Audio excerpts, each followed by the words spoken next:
Well, good afternoon. This is more typical of an Adventist church. The front pews are empty now, I was glad to see you all here, and thank you to the children for their ministry to us, because certainly as the children sing, they bring us in remembrance of what God is doing in our lives today and how He's always present with us, and it's wonderful to hear them sing. It's during the children's story and the children's music that I think people are listening very carefully, no matter what the age. Let's begin. Before I begin, I just want to bring a couple matters to your attention. Number one, this is the last Sabbath for you to have the opportunity to have a say in what happens in the future of the Grief Ministries, because this is the last day for the survey. So I want to encourage you, if you haven't already, to fill one out today.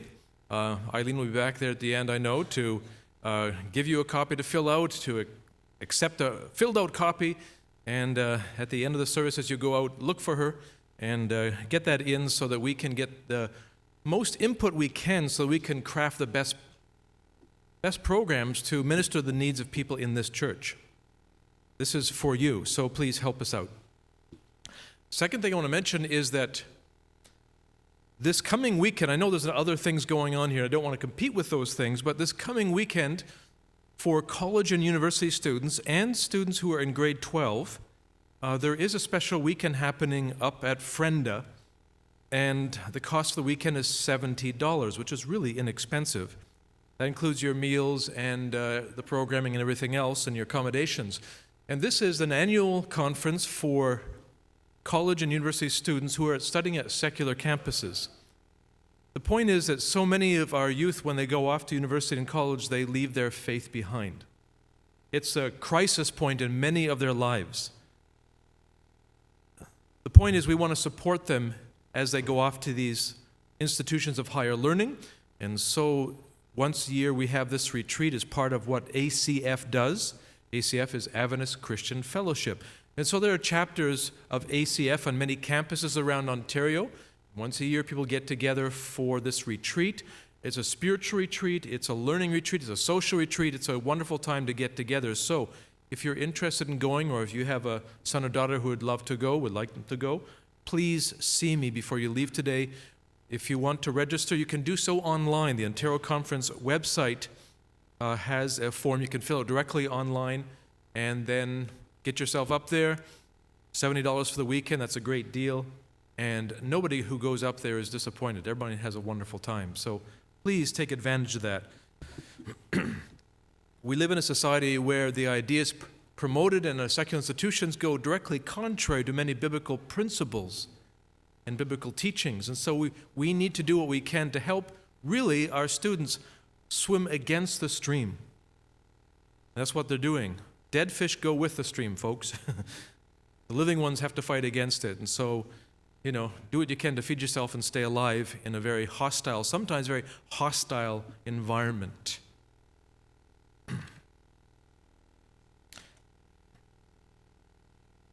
I'd like to start by turning your attention to one verse from Psalm 19, which we read for a scripture reading. Psalm 19, verse 1. This is what it says. The heavens declare the glory of God, the skies proclaim the work of His hands. It seems natural to me, and maybe it seems natural to you, as you look out around you in the natural world, maybe not in the middle of winter so much, but when you look in the natural world, you can see in nature the supernature, the God behind things, can you not? If you look around you in the world, you can say, whether it's just, you look up in the night sky and you see the wheeling circles of stars up there, or you see flowers growing in a field. Aren't we longing for that day, But you see these things happen around you and you say, there has to be a God. Isn't that your natural reaction? Well, and yet, we live in a society at a time and a place where scientists and elites in our society are telling us that there is no God. The confident claim of scientists, many scientists in the last 100 years or so, is that we do not need God to explain the world. I remember reading about one of the scientists who accompanied Napoleon as he was tramping around Europe and North Africa and destroying the places and conquering them.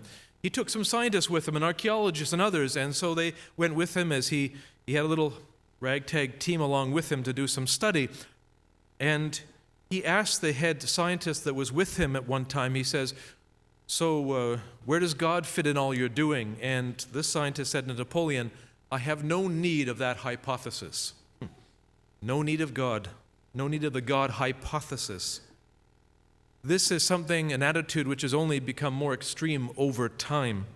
French biologist Jacques Monod wrote these words. He says, man knows at last that he is alone in the unfeeling immensity of the universe, out of which he has emerged only by chance.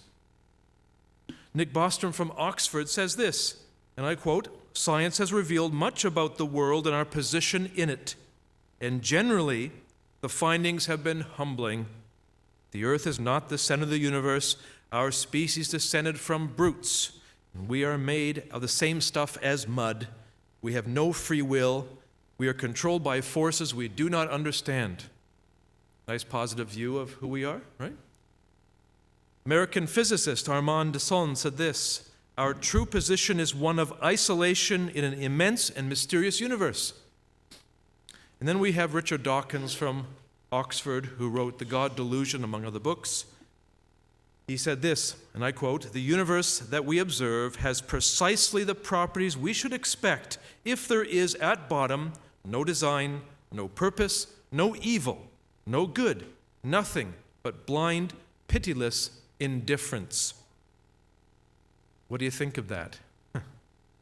Has science effectively done away with God? Have they disposed of him? Should he be kept out of the classroom? Should be kept out of polite conversation, right? You don't talk about politics and religion. Everybody talks about politics. What's Rob Ford doing these days, right? We all talk about politics. But certainly the position of universities that God at least should be kept out of polite discussion, that he doesn't belong in the university, only in departments that discuss the psychology of those who believe or the sociology of those who believe. Otherwise, God does not have a place in the university or the college.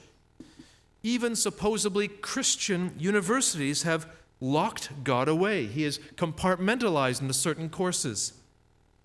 Adventist universities have felt the pressure. In fact, some Adventist universities have found that, well, as they have taught, that there's pressure to put God out of the classroom, and particularly within the science departments.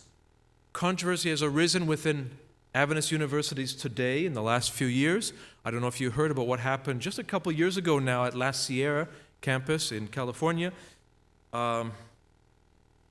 Several of its professors in the science department were teaching evolution as a fact, as the way it happened in the science departments. The result of that has been quite a controversy, and one of the things that has come from that is that several of those have been let go. One has been fired outright, and he's now, of course, suing the church for doing so. You know, you get your money from the church, and then you turn around and teach contrary to its teachings, biting the hands that feed you, so to speak.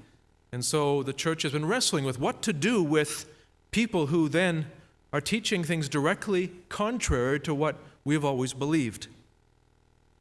So understandably, many people within the church have been alarmed by this and demanded these teachers be let go. And so keep your eyes open and your ears peeled, because you keep your ears peeled. I guess it's only your eyes you keep peeled. What do you keep your ears open, I guess? So this is ongoing, and you'll hear more about it.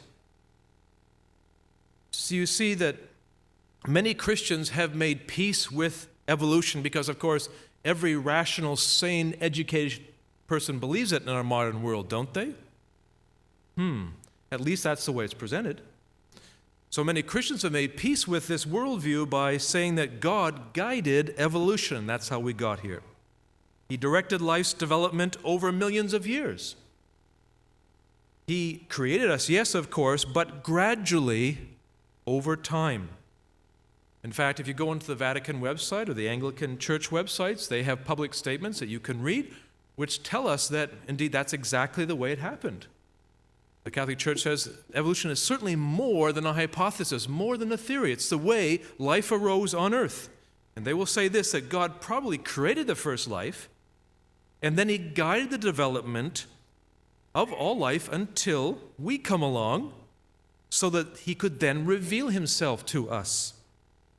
right? There was, we were not part of we were not human at the very beginning. We became human at one stage of our development as God placed souls within two primates.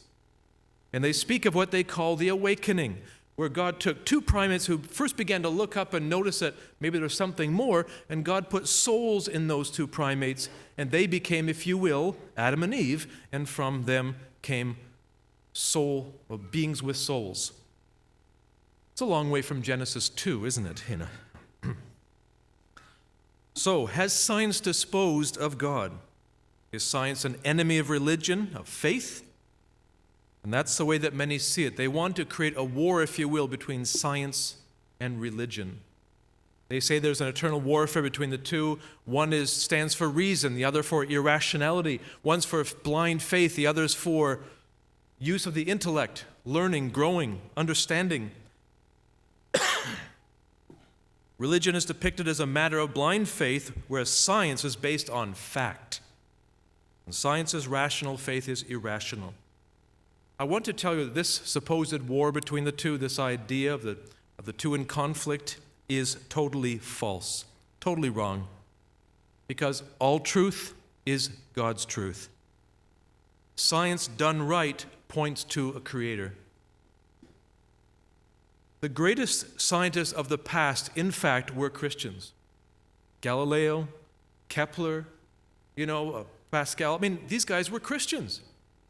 Isaac Newton said that when he was doing science, he was simply thinking God's thoughts after him. What he was doing when he looked into nature, he said, so this is how God did it. Okay? Because he could see that the whole world was ordered by a creator who used his mind to create an ordered world operating according to laws. And so science was born in a Christian world because it believed in a God who ordered everything. Excuse me, I've been struggling with a cold this week, so. Now, this is the way it happened. Now, let me give you a thought experiment here. Some people among you are car people, right? You know about cars. You can tell every model of car. Pastor Godso is like that. He knows all his cars, but some people can fix an engine. They can do all that stuff on their own. They love to do it. Let's imagine for a moment that you took upon yourself the study of cars, and so you studied everything about the combustion engine. You studied about the electronics, about the computer programming of certain functions. You knew all that stuff. Now, after you learned everything about cars, would you then come to the conclusion that Henry Ford does not exist? I've explained it all now. I don't need God. Well, I don't need Henry Ford, right? But that's exactly the way that many modern scientists reason. They say the more we understand about nature, the less room there is for God. Wait a minute, they've got it all wrong. The more you study the car, the more you realize the engineering that went into it, the reason that went into it. And the same is true. The more we look into nature, we see the incredible complexity. The more we see about the grand design in nature, the more we recognize that there had to be a mind behind what we see.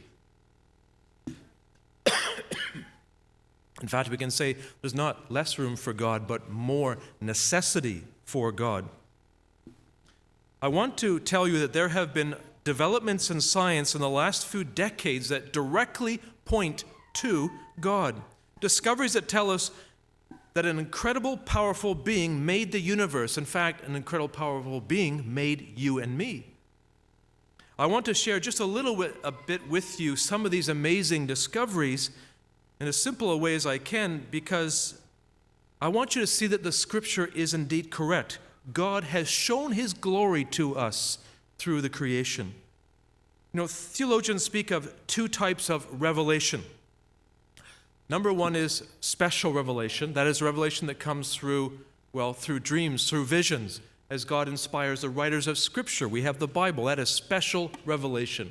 There is direct content there that we can read, perceive, and understand. But they also speak of a second kind of revelation, which is natural revelation or general revelation, meaning that the things that we can learn through the world around us and all that we can see, that everyone can see. Now turn with me, if you will, to Romans chapter 1, verses 18 to 20.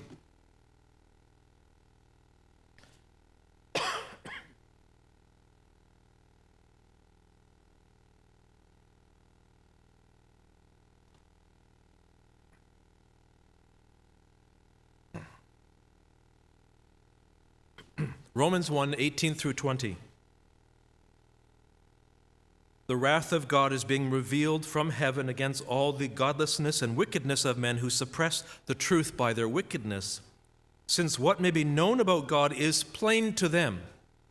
It's not speaking to people who have the scriptures here. It's speaking to the pagan peoples of the ancient world, those who never had the scriptures. So he says that since what may be known about God is plain to them, because God has made it plain to them, since the creation of the world, God's invisible qualities, his eternal power and divine nature, have been clearly seen, being understood from what? What has been made, so that we're without excuse. Right? God's power and divine nature were evident to the ancient peoples as they looked up and saw the stars, as they looked around and saw the beauty of creation, the wonder of creation. But for us today, if we pay attention, there is much more that we can discover they could never discover. Through our modern science, we can actually perceive things and know things that they could never see and perceive because of the limitations of their understanding and knowledge. There's so much more now that we can see of God's glory and power and wisdom they could never perceive. So we have an advantage over them in this regard if we have our eyes open and willing to see. And we need to let people know this, particularly in a modern world which says that science is opposed to God, that lie still is, communicated so often. We need to let people know this because as Adventist Christians, we take seriously the call of the first angel in Revelation 14. What does the first angel say? Revelation 14, 6 and 7.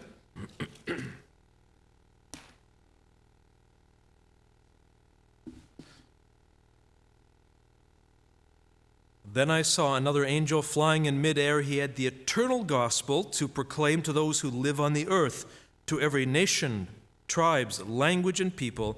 He said in a loud voice, "Fear God and give him glory, because the hour of his judgment has come." Well, he says, here's the gospel. The judgment is coming. What should our response be? Worship him who made the heavens, the earth, the sea, and the springs of water. What's the response to the everlasting gospel? What's the response to seeing everything that he has made? To worship him. Who do we worship? The Creator, the one who made all things. Isn't it amazing? In the first angel's message made for the latter days, there is a call to worship the Creator at a time when the world is saying there is no such being, when everything happened according to chance. Everything happened as an accident. There's no room for God. And in these days, we're called to worship the Creator. The language here, what is the language mentioned in this first angel's message? Where do these words sound familiar from? Worship him who made the earth and so forth. Where's that from? It's from, Exodus. Exodus 20, the 10 Commandments, the fourth commandment, right? The Sabbath Commandment. Let me tell you this. We may talk about, and we do talk about the importance of the Sabbath, but the Sabbath is completely irrelevant if we undercut God's creatorship. If God did not create this world in the way he said, what use is a Sabbath? Why bother with it at all, in fact, right? And what gospel is there if God created through millennia, thousands, millions, in fact, years of death and privation before the first human beings, appeared on this planet? The language here is the language of Sabbath, and the language of Sabbath is the language of creation here. But the Sabbath is meaningless to us if we undercut our belief in God's creatorship. This is a battle that I fought when I first became a Christian. I was just a kid. I was 13 years old, and I began to study, in fact, with a fellow who's sitting over there, Pastor Milliken. You know, he baptized me, so if he remembers back that, I'm sure he does.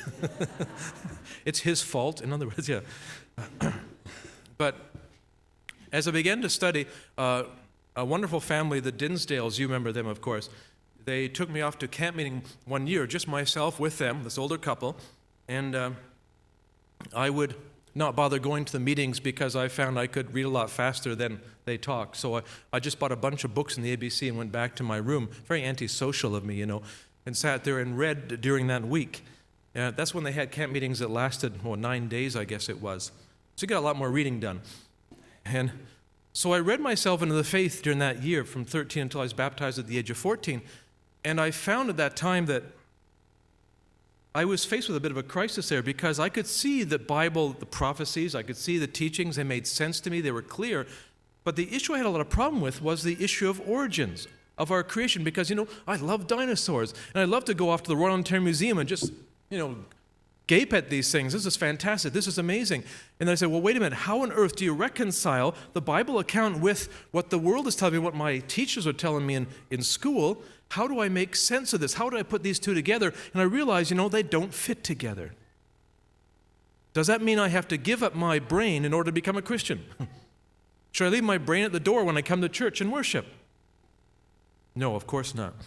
So I had to I didn't realize how weird this was, but I read everything the church produced on the subject and read it at that age because I wanted to know and I wanted to make sense. I wanted to make sure that if I was going to be baptized, that those questions could be put to rest in some way, that I could make peace with those issues in my life. That's a battle I'm still fighting. There's still challenges. There's still questions. I haven't answered every question on the subject. But I continue to learn, and I love learning about the subject. I've been studying about it for years and years, decades in fact now. In fact, Leanne and I went to a conference down in South Carolina just a couple weekends ago, and there we got to listen to the best in the world in their subject. The top scholars in the world came together for this conference, and we got to learn from them, and they answered questions, and it was a wonderful time. I got to really geek out, as they say, meeting some of these guys who had read their books, and now there they were. It was a wonderful experience, exciting, inspiring, when these top scientists in the world, many of them, they were Christians. And they said, yes, God is clearly seen in the things that have been made. And this is to bring more and more to your mind this simple fact that science more and more, especially in the last few decades, is seeing that creation itself brings us back to God. That science, properly done, leads us back to God, not away from Him. Science is a discipline that we can embrace and pursue as a method in looking for the truth that God has placed within nature itself. This is a battle being fought in public today. Any of you here able to listen to the debate between Bill Nye, the science guy, remember that guy, Bill Nye and Ken Ham, they had this debate this past Tuesday at the Creation Museum. Anybody saw that? 1, 2, 3, a couple hands, just a few? Okay. You can, of course, it's available online. And I may not have chosen those two to have the debate. There are greater minds on both sides of that divide to actually, who I'd love to see debate. However, it's an interesting place. Go and check it out for yourself. They had this debate, and it generated so much heat and so much response online because everyone was jumping in on this because it's such an important subject. It speaks to who we are as human beings. It speaks to our past, and it also speaks to our future. Are we the creation of a good God who promises that we can live forever with Him, that we are not an accident, but we are design? Or are we simply the results of time plus chance plus matter equals us? It's a huge divide. That's the big divide in the world today. It's not between Protestants and Catholics. It's not between different cultures or genders. It's between two different ways of looking at the world itself and our place in it, and our future as human beings. There's an Adventist pastor who's no longer a pastor. His name is Ryan Bell. You heard that name before? He decided that, and he walked away from his faith. Why? Because of evolution. He decided that evolution was correct, and so he left the pastoral ministry of the Adventist Church. He's now deciding that he's going to live as an atheist for 1 year. And he's writing a blog about it. Okay? 1 year as an atheist. You can look it online and find his name, Ryan Bell. And he talks about his reasons why he left the church and why he has left the ministry. And he's going to experiment and live as an atheist for 1 year and see what it feels like. That's a kind of a dangerous experiment, quite frankly. And the reason he left, the reason he could no longer be a minister in the Adventist Church, he could no longer live as a Christian, was because of the challenge of the question, the battle over our origins. That led him to that decision. But you see, the conflict is not between faith and science. The conflict is between two different ways of understanding the evidence. Is the design in the world, in nature, the result of purely mechanical processes, or is there a divine mind behind it all? And again, there's exciting discoveries that point directly to God as the best explanation for the facts of science. And just a few in brief, because we don't have time for more. And I will do this, though. I'll just deal with three simple examples today of modern science, recent science, more and more that's pointing to God. But what I'm preparing, though, is a reading list, just one page, keep it in one page, that I will have available, be on our website before the end of the week. And also, I'll have it in a printed form on the back table for next Sabbath. And I'll mark the books down as either beginners, so this is brand new to you, you can jump in there, or even some children's materials if you want to explain this to your children. And then some intermediate and some advanced materials, depending on what your science background is and where you want to jump in this discussion. And so that'll be available within the next few days for you. But today, in this morning's, shortening time, just three examples. Now stay with me here. I know this is not easy, but let me try to explain as best I can. Example number one. The laws of nature are fine-tuned for life. Now, I don't understand all of this, but physicists, both who are atheists and those who are Christian, those who have all different backgrounds, agree that the laws of nature as they are could have been different. There's no reason why they are what they are. Is that a bizarre idea? Yeah. They said they know now the universe actually began at a point in the past. There was a time there was nothing, then there was a time there was something. Science tells them that now. So they said, well, how come the laws of nature are as they are? And they scratch their heads because the more they look into it, the mathematics of it, the science of it, the more they realize that the forces in nature, I'm talking the forces of gravity, of electromagnetism, of the strong atomic bond that pulls things together and that which pulls them apart, all these forces and many others besides could have been different, but the way they are is exactly balanced for life. It's like we won some sort of cosmic lottery. Okay? The forces as they are in our universe are just what you need for life to be possible. If they were just a little different, life would be impossible. And this caused shockwaves in the world of science. They said, how can this be? This doesn't make sense. Because, of course, if our universe is a random universe and there's no God, then why would the laws be exactly as what's necessary for life? Let me give you a couple examples of these laws. So these are sub-parts of example one, okay, if I haven't lost you already. All right. For example, the balance between the force of gravity and the force of expansion of the universe. Do you know our universe is expanding constantly? All matter is moving outwards, okay?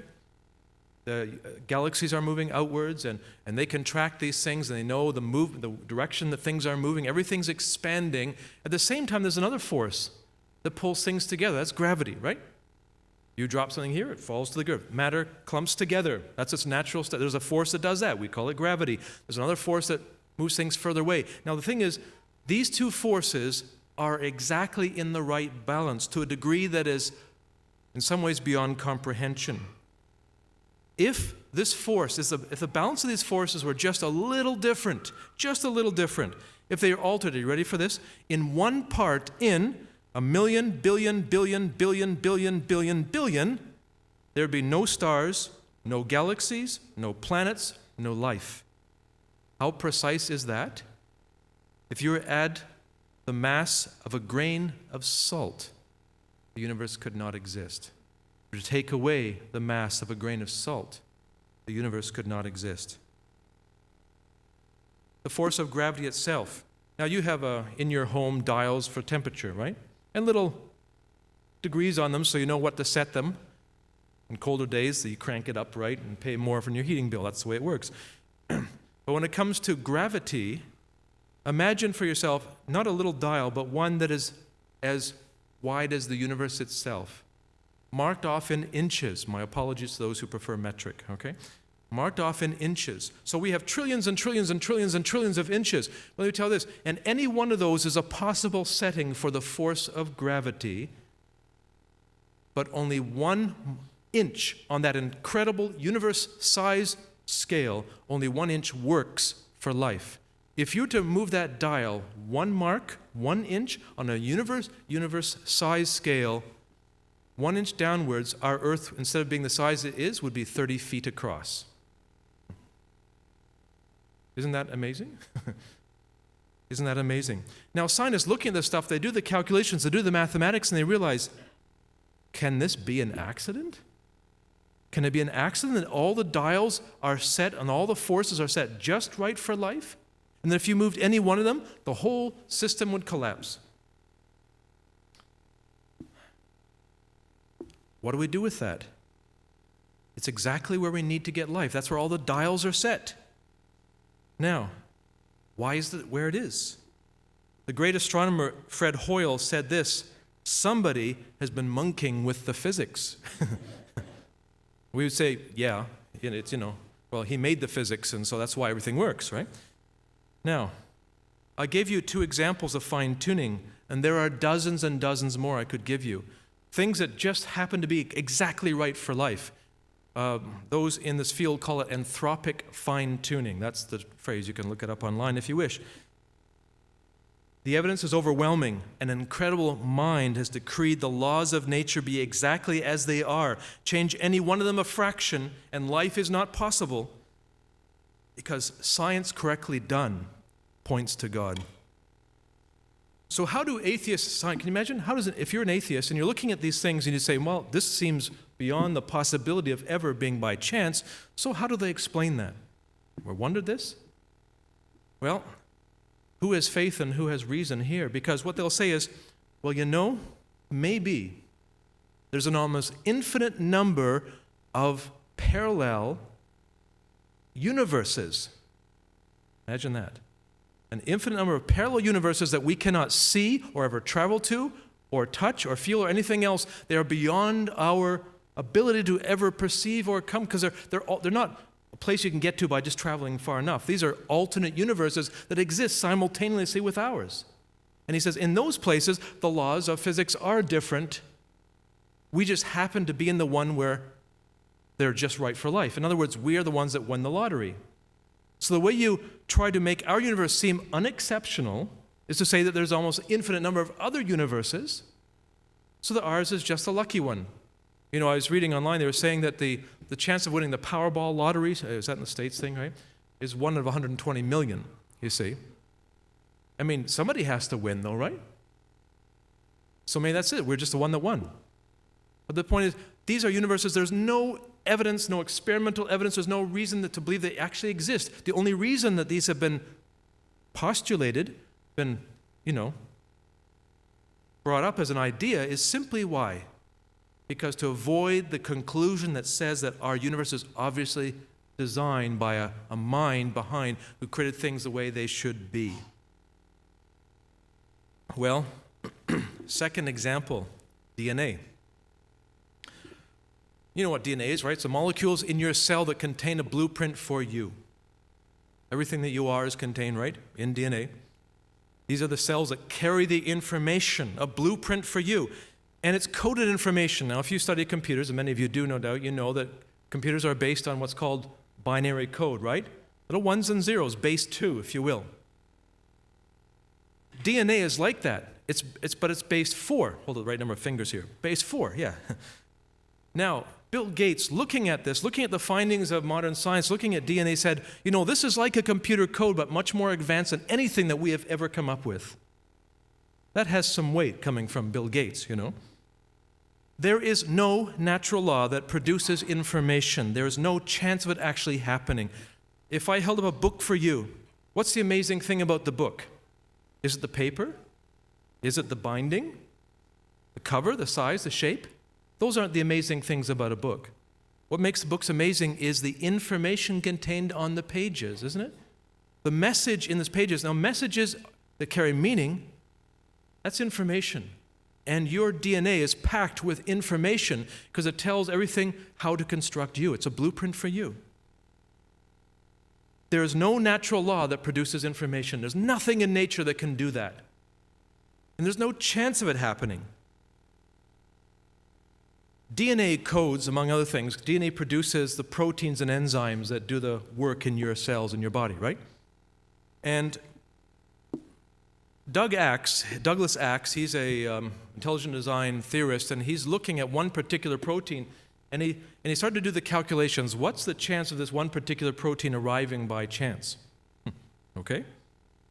And he did the calculations, the mathematics of it, and he came up with a figure, the chances against this one protein, and you've got dozens and dozens and dozens in your cells, right?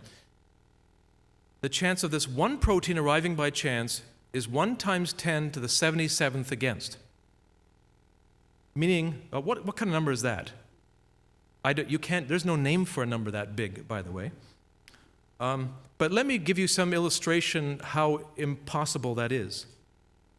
Imagine that I took, Pastor Greaves sitting over there. I'm going to take Pastor Greaves out in space. I don't have the ship, but let's imagine, I'm going to give him a bow, and let's assume he's a pretty good shot. I don't know if that's the case or not, but he shakes his head no, but we'll assume for the moment that he is, I give him a bow, and I'm going to take him way out of the Milky Way galaxy, which is one we live in, 100 billion suns.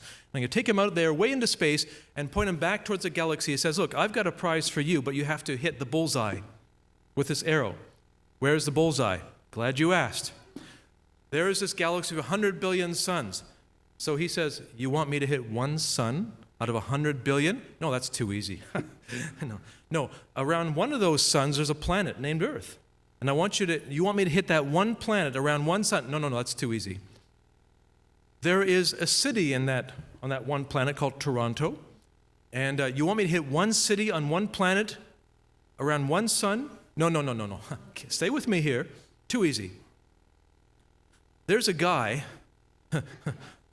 lying on the beach, obviously not this time of year, Pastor Godso? Okay, yes, he's lying on the beach, okay. So he's lying on the beach. Would you want to go swimming in Toronto Harbor? I don't know, but so he's lying there on the beach. You want me to hit this dude, okay, lying on the beach in Toronto around one planet? No, that's too easy. Go a little closer. You see his hand there? You want me to hit his hand? No, that's too easy. I want you to hit, he's got these cells in his hand, right? You want me to hit one cell? No, stay with me, we're not finished yet, okay? Not one cell. There's molecules in cells. One molecule? No. How about atoms? No. Atoms have nucleus, right? In the nucleus you have protons and neutrons, etc. You want me to hit a proton in the nucleus? No. You have to hit a quark inside a proton, inside one atom, inside one molecule, inside one cell, inside one person, inside one city, inside one world, around one sun, among 100 billion suns. That's a chance of getting one protein right by chance. And we have hundreds and hundreds of proteins working in the cells of our body. What is a chance? It's ridiculous. It's beyond comprehension that could ever happen by chance. And that's only one. And guess what? Those proteins work together. Proteins need other proteins, and DNA needs proteins, and proteins make DNA. And so guess what? What happens? There's an interdependentship there that's not even calculated within that calculation of 1 times 10 to the 77th. There's a larger figure that says, what are the chances of all the different proteins we need coming together for life to be possible? The figure is 1 times 10 to the 1400 against. Now, forget it. You can't even, no. If 1 times 10 to the 77th was hard, a quark in one atom, 1 times 10 to the 1400 against blows the mind, right? Okay.